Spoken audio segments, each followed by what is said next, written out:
मध्य प्रदेश में शिवपुरी से झांसी, झांसी सुना होगा आपने, तो शिवपुरी से झांसी एक हाईवे जाता है। उस हाईवे पे बीच में एक कस्बा है, एक गांव है, शहर भी नहीं है, गांव मेरा कस्बा है।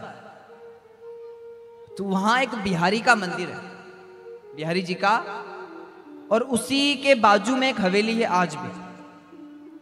भक्तमाल में श्री नवादास जी महाराज की प्रिया जी ने जो टीका किया उसमें से लिखा है, ध्यान देना। किसी ने मंदिर में जाकर दर्शन किया, पंडित जी से पूछा कि पंडित जी ये हवेली किसकी जो खंडर हो रही है? तो पंडित जी ने कहा इस हवेली की कथा है। बोले क्या कथा है? बोले ये हवेली तो मंदिर ट्रस्ट की ही है। बोले निर्माण क्यों नहीं करते हो यहाँ? बोले निर्माण नहीं करते। क्यों? बोले ये हवेली एक सेठानी जी की थी, बहुत बड़े सेठ थे, उनकी थी। सेठानी जी ना पति ना बेटा ना परिवार ना भाई, कुछ कोई नहीं, पर फिर भी मन में खूब लोभ था, धन खूब था, फिर भी लोभ था। तो मंदिर के बाहर जिन सेठानी जी की हवेली थी, वो सेठानी जी मंदिर के बाहर महाराज पकौड़ी बनाते और पकौड़ी का विक्रय करते। रोज का नियम, ध्यान देना। आचार्य कहते हैं एक दिन सेठानी जी मंदिर के बाहर महाराज पकौड़ी का विक्रय करके हवेली में गई। हवेली में जाकर शयन किया, और शयन किया तो सपना देखा, और सपने में देखा ये मर गई महाराज। सपने में इसकी मृत्यु हो गई। अब जब सपने में मृत्यु हो गई तो गांव वाले, नगर वाले आए। अब नगर वाले आए तो क्या किया? कोई घर में जो तिजोरी की चाबी थी ना महाराज, उसको ढूंढ रहा है, और उसको ढूंढ के तिजोरी में जो धन था सारा ले गया। कोई दूसरा गांव का आया तो घर के बर्तन ले गया, कोई आया तो कोई क्या ले गया महाराज। ऐसे करके उसके घर की सारी हवेली की चीजें चली गई, पर किसी ने उसे नहीं देखा। वो रोने लगी, जगी, उसे पता लगा ना मेरा भाई है, ना परिवार है, ना बेटा है, मेरे साथ तो ऐसा ही होना है, क्या करूं? तो बिहारी जी के मंदिर गई, बिहारी जी को प्रणाम किया और पंडित जी को बुलाकर कहा महाराज आज से मेरा तन मन और धन सब कुछ बिहारी जी को अर्पण करती हूँ महाराज। अब ध्यान देना, ये सत्य घटना मध्य प्रदेश। अगर आप जाओ झांसी तो शिवपुरी के बीच में महाराज कस्बा कडेरा। आचार्य कहते हैं सब कुछ अर्पण कर दिया। पंडित जी ने कहा तू कहाँ रहेगी? बोले भगवान के यहाँ रह लूंगी, भगवान के मंदिर में। प्रसाद? बोले यहाँ जो भंडारा चलता है ना, भंडारा का प्रसाद पालेंगे। अब समय बीता, जब शाम को भोजन परसते पंडित जी तो सब लोग महाराज भोजन पाते, और सब लोगों की पत्तल में सूखा भोजन होता, पर ये भोजन करती तो इसकी थाली से घी बहकर बाहर जाता। पुजारी जी ने पूछा ये घी कहाँ से लाई?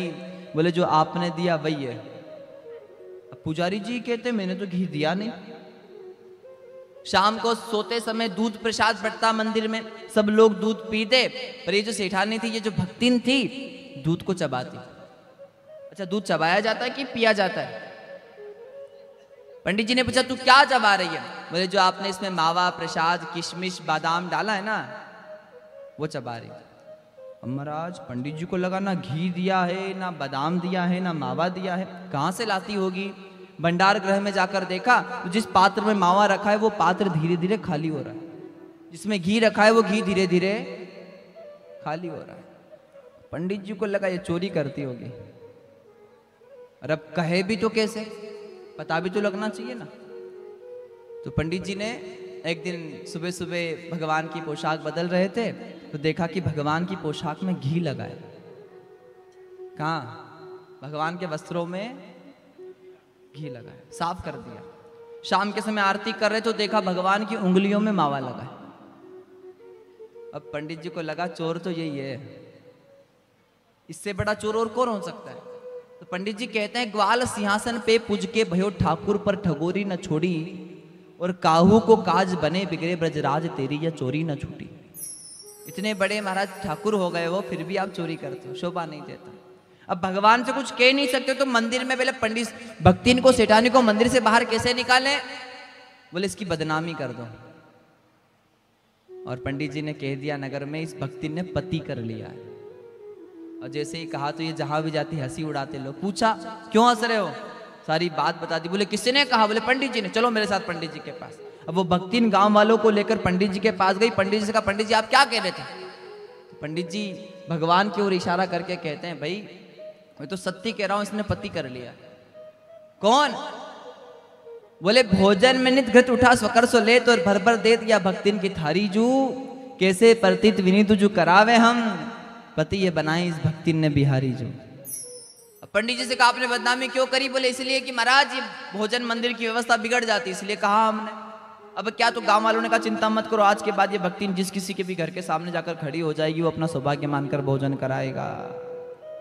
सब लोग चले जाते हैं। शाम के समय भक्ति भगवान बिहारी के सामने रोने लगी, और जब रोने लगी महाराज, पंडित जी शाम को बुलाना है। बोले भक्ति भोजन कर ले। बोले नहीं, आज भोजन करने की इच्छा नहीं है। पंडित जी ने कह दिया हाँ हाँ, आज तू हमारे घर भोजन क्यों करेगी, कल से तेरा भोजन तो बड़े बड़े सेठ लोगों के घर होगा। और ऐसा कह के पंडित जी ताना देकर चले गए। शाम हुई, रात्रि के फिर सुबह ब्रह्म मुहूर्त मारा 4 बजे, और आज भक्ति रोकर बिहारी जी को कहती भगवान नाच को नाम कियो बदनाम, विरागी न सोना विवाद बढ़ाऊं, और आपके हाथ से पाली प्रसाद कहां अब और के हाथ से पाऊं। आपके हाथों से मैंने भोजन पा लिया, अब दुनिया के हाथों का भोजन करने की मन में इच्छा नहीं है। और ऐसा कहकर उस भक्ति ने अपनी आत्मा परमात्मा को अर्पण कर दी महाराज। बोले भक्त और भगवान की। और महाराज पूरे गांव के लोग महाराज सुबह एकत्रित हुए, समाधि लगी, और जब तक पंडित जी रज्जब जी महाराज वहां रहे तब तक बिहारी जी की आरती करते, और उसके बाद में भक्तिन की आरती करते। इसलिए कहा है मोहन और मोहन के मस्तों का दिल का मिलता कोई राज नहीं, भीतर ही बातें हो जाती है बाहर आती आवाज। और यहाँ और जिसका कोई नहीं होता है ना, उसका भगवान होता है, उसका ही परमात्मा होता है। जब उम्मीद करनी है ना तो एक से करो, किससे? भगवान से, परमात्मा से, जो अपना इष्ट है, चाहे वो शिव है, चाहे कृष्ण है, चाहे दुर्गा है, चाहे राम है। और इष्ट एक होना चाहिए, बदलना नहीं चाहिए।